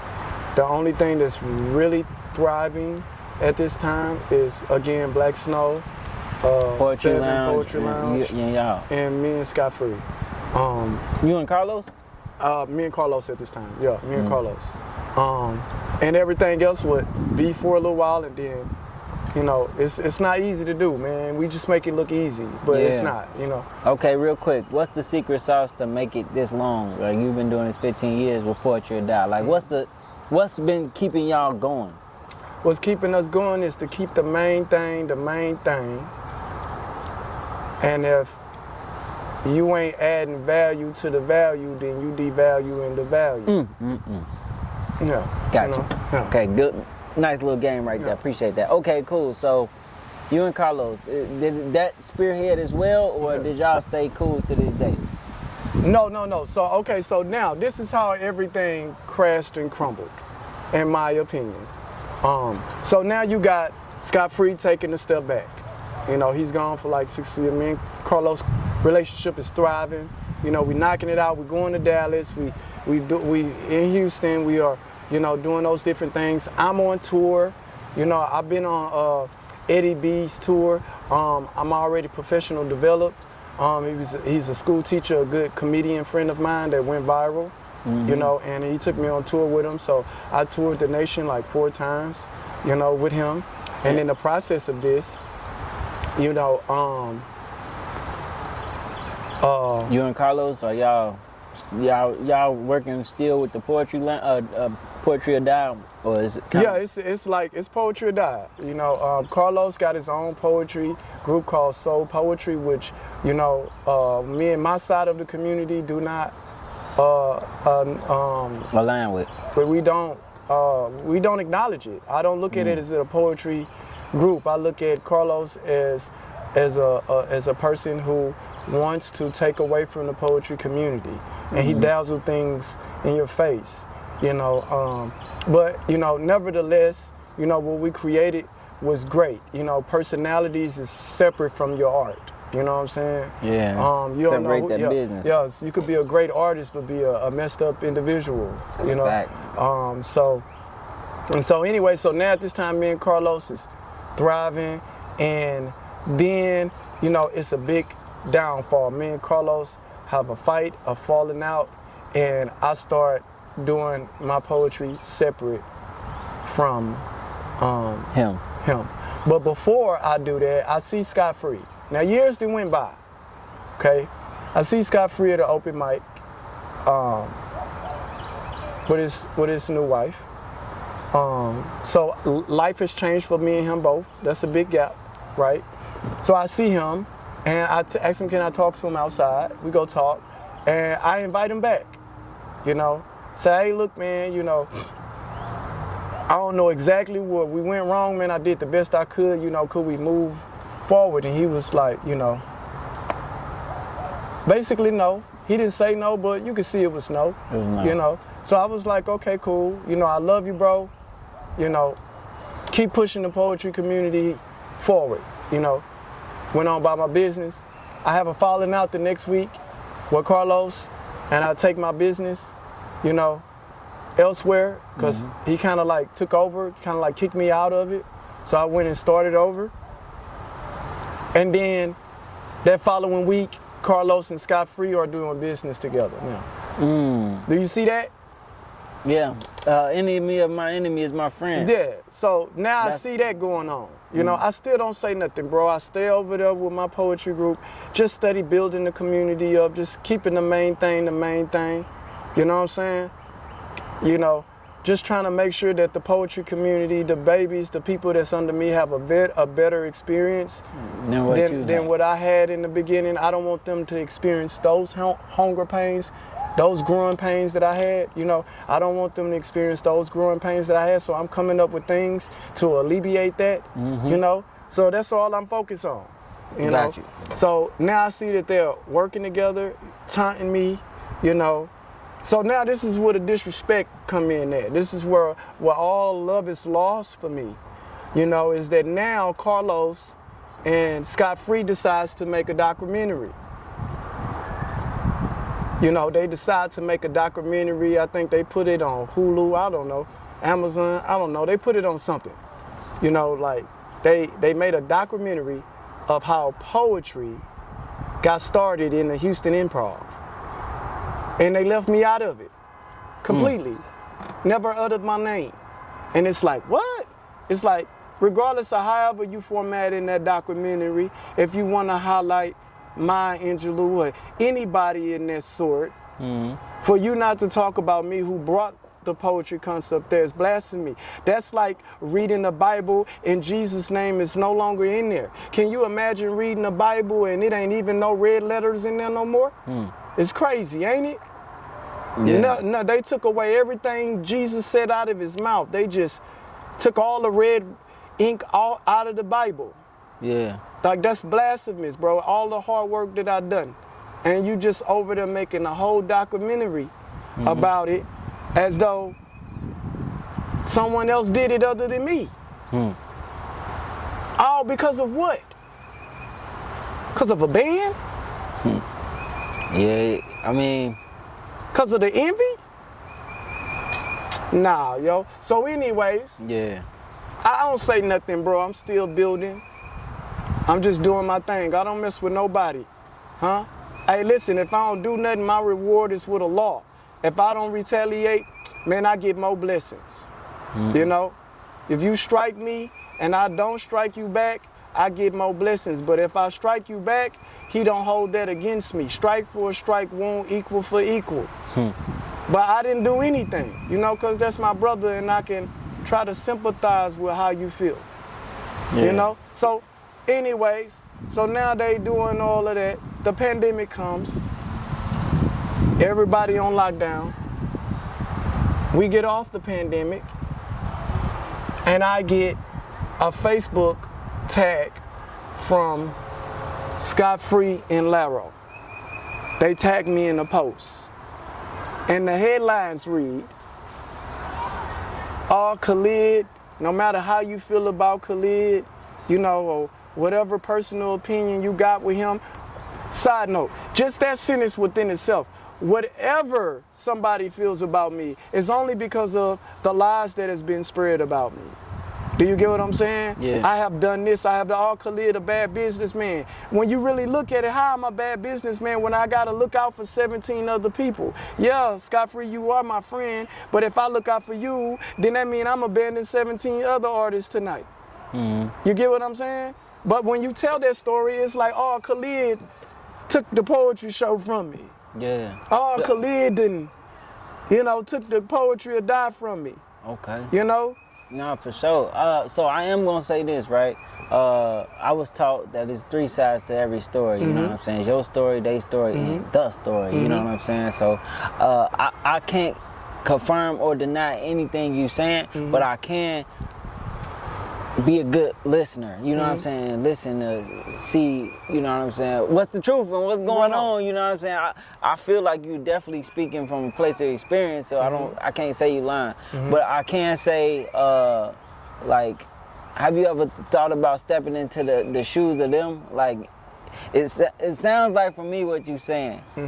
Laro, Scott Free, Carlos. That's three people, and they all mad at you. You know what I'm saying? Do you feel like you are the problem?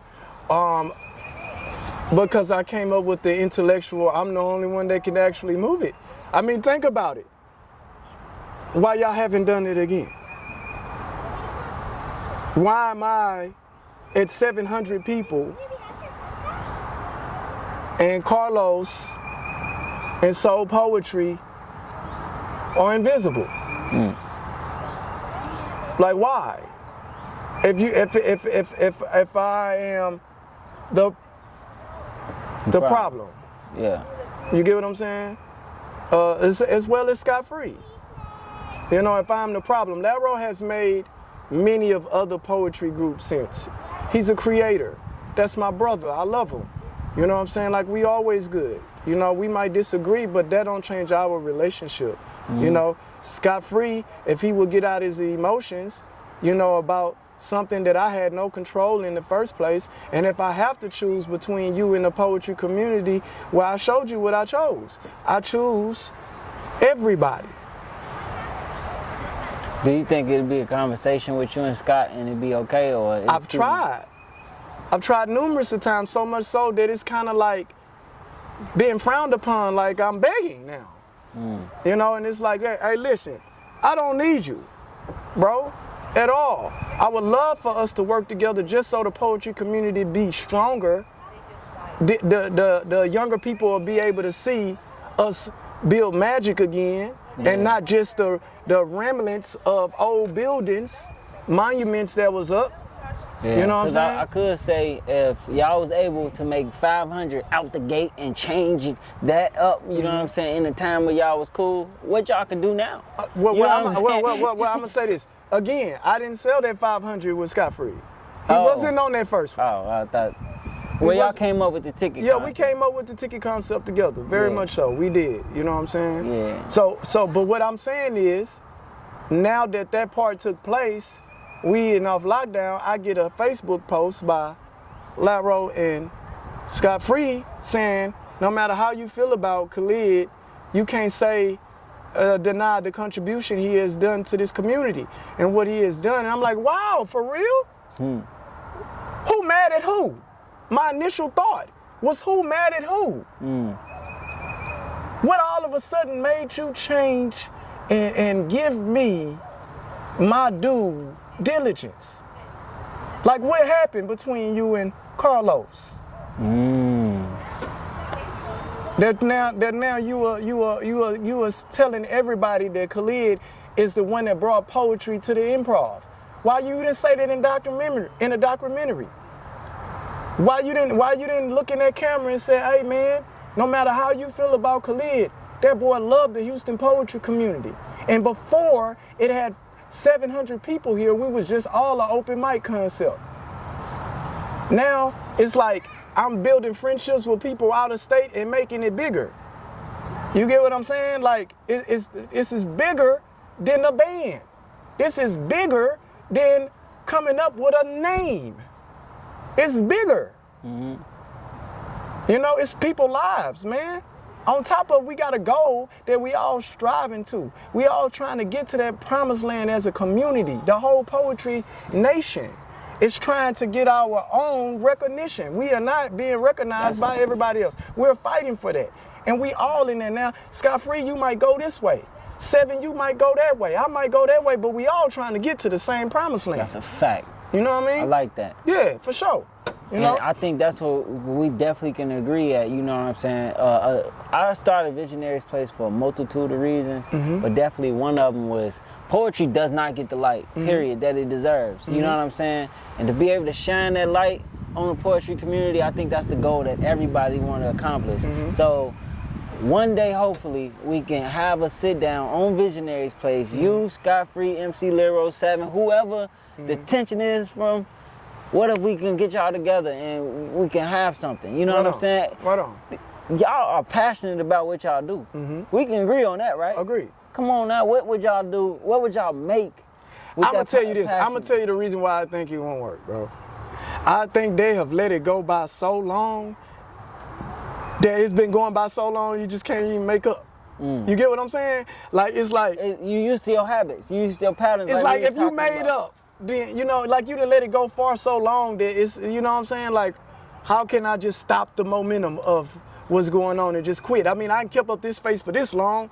I done said all of this bad stuff about this guy. Now I got to go back over here. You get what I'm saying? Yeah, I get you. Yeah. So I'm saying, you know, now that everybody tagging me saying Khalid did this and Khalid did that, I wonder who mad with who. So now that I get off lockdown, I decide, hey, look, I want to do what Visionary said. I want to bring us all together. So I holler at Scott Free, I holler at Carlos, I holler at Black Snow, I holler at Amir, I holler at all of us, and we get in one room and we have one big poetry night together. That's what I did. And everything was going well when we got off lockdown.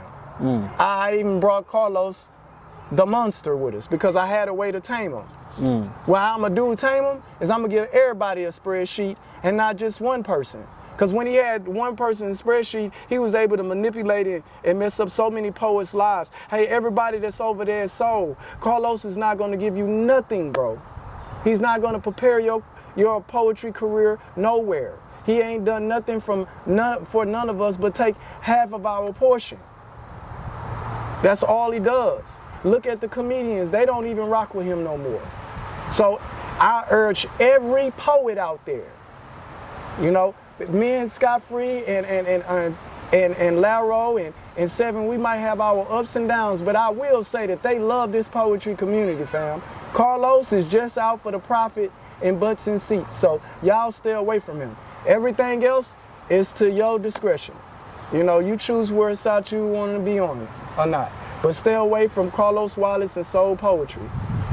You said what you had to say. So now dealing with that, you know, come to find out, I think Carlos had said something ill about Scott Free's wife, dead loved one. Oh man, come on. Yeah, he said something, you know, we don't do that, we don't diss the dead.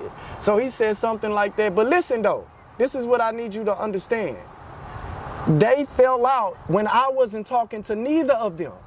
Do you hear this? They are friends right now. Carlos and Scott Free, they're doing business together. They're not talking to me. So now I build a group and I tell, putting everybody in there, I tell Scott Free, hey, I'm gonna bring Carlos. He says, I'm out.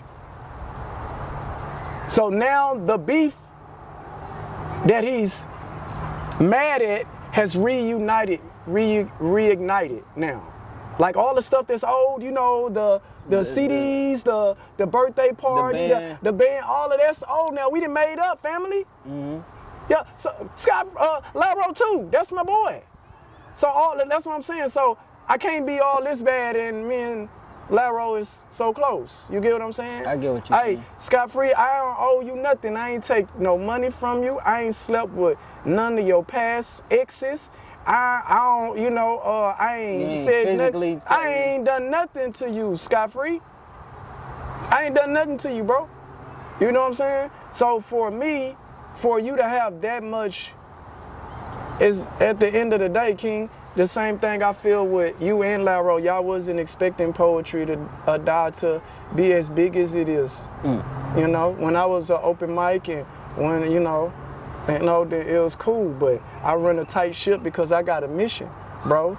I want to get us where we need to be. And hey, listen, man, it cost me a couple of friends. You know what I'm saying? Even with you and any of the next generation that's going to lead the community, I'm telling you now, for you to be a leader, you going to lose some friends. Huh? You're going to lose some relationships, man. But hey, listen, the community is way more important than that.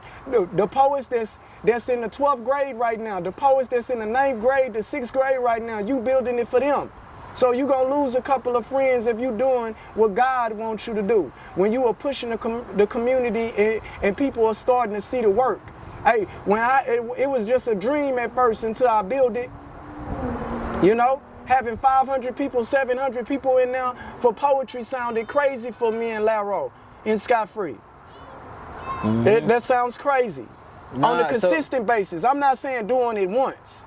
I'm saying, you know, because you got a whole bunch of dope poetry spots here in Houston. You know, again, 7 is one of them. Right About Now is one of them. They always stay consistent. But Poetry or Die brings the biggest, if not the biggest in the nation, one of the biggest poetry platforms in the nation, and the biggest poetry platform in Texas. That's 1,100 people. You get what I'm saying? Yeah. So now that Scott Free is mad at Carlos and that I'm working with him, he decides that he doesn't want to work with me anymore, and I'm such a bad person and all of this other stuff. You know, that I've done nothing to but try to come to him constantly. Hey, look, bro, let's talk about it. Hey, look, bro, that how they don't want to. I done reached out to so many people, 7 in Laro, to try to make that peace. He doesn't want it. So if he doesn't want it, then okay, cool. I don't want to force that. And now you doing it just because people want us to do it, and now it don't even feel right. Now. It's like, you know what I'm saying? If that's where you at, bro, cool. But I promise you this, though. What I'm trying to tell you is this. Whatever any of those people have to say about me, I would have all my friends if Poetry or Die wasn't as successful as it is. I would have every one of my friends, man. I would have Laro in that capacity, even though me and him are still cool. But I'm saying in the capacity that we was creating together. I would have the Scott Free. I would have the whoever else, the Nikki the Kids, and et cetera, et cetera. You get what I'm saying? But because I outgrew them, you know what I'm saying? And I expect so much, and I'm pushing. I'm in the field too. Yeah. I'm not just having poets out there. I'm in the field too. You know what I'm saying? Doing the dirty work. Yeah, I'm out too. And because, bro, I done been on tour. I know what a tour looks like. So I'm just trying to give that feel to the poets. I might not can give you the biggest coliseums, but hey, I got 1,100 max in here, bro, and we gonna hit this together. Got that experience. Yeah, I got the experience, and not too many people seen that. 7 has, myself has. It ain't too many more Houston artists that has been on tour. Not that many more. You know what I'm saying? So I'm just, that experience that I had, plus the the growing pains that I had with the Poetry Lounge created Poetry or Die as you see it today. I'm gonna get you professionally developed for when you go viral, or that your fan base is big enough that you have a on demand, that you having a one-man show by yourself. You get what I'm saying? Like, I'm gonna help you get there because of the experience that I had. I have literally experienced being in a room of 9,000 people and rocking it. I can tell a poet how to feel when you get up here, what's gonna happen, that experience, how to breathe, how to, hey, look, don't look at it like that. You know what I'm saying? Keep your eye on your poem. The majority of the leaders in Houston have not experienced that. So being in a smaller room is conducive for them, which I'm not talking down on the open mics because I came from an open mic. You know what I'm saying? But this is a more of a professional developed type of thing. We're not just clapping because you're on stage. No, you know what I'm because saying? it actually made them feel something. But not even so much of that. You actually put in the work. These people in here see the value in you, that they put $1 on you beforehand to come here and see you. Got you. When you go to an open mic, you don't know who's gonna be here tonight. It's an open mic. Life is like a box of chocolates. You don't know what you're gonna get. You might get a dope poet, you might get somebody that just their first time. So, but this event is, you know, everybody is professional. You know, they didn't hit the open mics already. You know what I mean? That's So with me and you know, in my closing with that, bro, is that I love the poetry community. I would love to make peace with everyone, but I am not finna dim my light, you know, for others. They can continue to spread the rumors they want, but numbers don't lie. You know, if the numbers are like this, then evidently I'm doing something right. Come on now. You get what I'm saying? Talk your shit, man. All right. For Talk sure, your King. shit. Hold on real quick. Man, this has been a great conversation. Right on. You know, I see you at the poetry events. I seen you around. You know what I'm saying? But I don't think nobody ever knew your story. Right on. And for them to be able to see you in a whole different light, you know what I'm saying? Hopefully that give them some insight of who you are. Right You know on. what I'm saying? And I think that's fair to everybody. Right on. So why I gotta ask this question for myself. Right on. You don't have a poetry name. It's just a spoken word artist. And I'm like, gee, Yeah. why do he do that? Okay, so when dealing with that, right? When I became a Muslim, I embraced it. So everybody calls me KHALID, and that's not my biological name. Like, my mama didn't name me. I didn't know that. Yeah, so getting out, everybody on the poetry scene, when I told them my name was KHALID, they just ran with it. Like, I never got an opportunity to get a poet name. So now that I'm in my later years, I was like, well, I'm gonna come up with my own name. And I was like, a spoken word artist. Just because being on tour, the only thing that I can say, King, well, I wish I can rewind time on being on tour, is that I didn't get social media currency. Because my name was so crazy on Facebook, KHALID the Future. It's spelled, you don't know if it's D-A Future, if Future spelled unique, how do you spell KHALID? With an I, with an E? So it was just so much. So if I say a spoken word artist, They like, it's easy. It's right easy. there. Yeah. It's easy to follow me that way. I've been searching you on YouTube, searching. Yes. It's never KHALID. It's Never a spoken word artist. And that Yes. means anybody will pop up. But Yeah. it's all good though, because when I find your shit, I'm like, yeah. Yes. You're very good, man. Appreciate what you you, do. King. Like, I'm Appreciate not you. even, Appreciate you. I'm serious. Appreciate you. I was a poet first before I was a businessman. Yeah. I see you went through a lot. Went through you a know lot, what I'm bro. saying? So we're gonna conclude this interview today, this conversation. We talked about you going to prison at 15. You talked about your background, your parents, where you grew up. I didn't even know you was in a gang. You went to prison and then finding Islam, finding poetry, finding the piece that lands you in the poetry lounge. Then from there the 7 thing, then Scott Free, the MC Laro, then Poetry or Die. It's just a whole bunch. So man. I hope y'all actually got to understand KHALID and see his story, because there's a lot of things that go around about him, you know. So he cleared it up today. He said, hey, I'm tired of the rumors. I'm Tired of cleaning them, it up. So do with the information you will, you know. Only thing I can say, man, no matter what, y'all just continue to push forward with the culture, man. Because all of this is really on the surface, you know. What the bigger picture is pushing the community to that promised land, man. Yes, We all doing that. Scott Free doing that. Seven's doing it. I'm doing it. Even the poets that's outside of Texas, we all pushing for it, you know. So, you know, that's the main thing, is to keep the main thing the main thing. And if you ain't adding value to the value, then you devaluing the value. You feel me? Good talking to you. It's Visionary Price with the Visionary Place. Make sure you tap in, like, comment, and subscribe. And make sure you like, comment, and subscribe. We gone. For sure.